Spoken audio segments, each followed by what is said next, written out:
আসসালামু আলাইকুম রহমতুল্লাহ। 30 মে 2026 রোজ শনিবার আমরা চলে আসছি চাষকর বাজার গুরুদাসপুর নাট, যেখানে প্রচুর আনাগোনা থাকে মানুষের, একেবারেই মানুষ নাই বললেই চলে। সেই সাথে কিছু পেঁয়াজ আসছে, সেই পেঁয়াজ কি দামটা যাচ্ছে আজকে সেটা দেখাবো।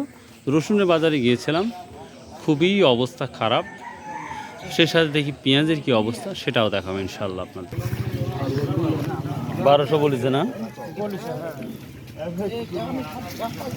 1200 একজন বললো, একজন 1000 বললো, যার যেটা পছন্দ সেই অনুপাতে বলছে। 1200 টাকা বলতেছে। আরো কিছু আছে দেখবো ইনশাল্লাহ।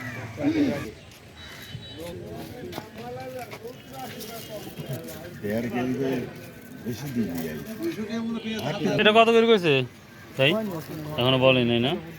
বিক্রি করছেন না খোলেননি এখনো? কি দাম বলছে? পেঁয়াজটা খুব দেখতে তো ভালোই লাগতেছে। 1300 টাকা। আর 100 টাকার জন্য মানে ধরে আছেন? ব্যাপারীও নাই, কেউ নাই, এখন যা হয় তাই দেওয়া লাগে। এটা 1300 টাকা পর্যন্ত বলছে, তারপরে রাজি হয় নাই, তো দেখা যাক কত দূর যায়।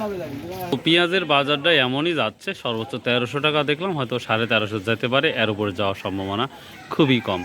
তো প্রিয় দর্শক, এই ছিল পেঁয়াজের আপডেট। সুবাহ আল্লাহ হাফিজ, আসসালামু আলাইকুম রহমতুল্লাহ।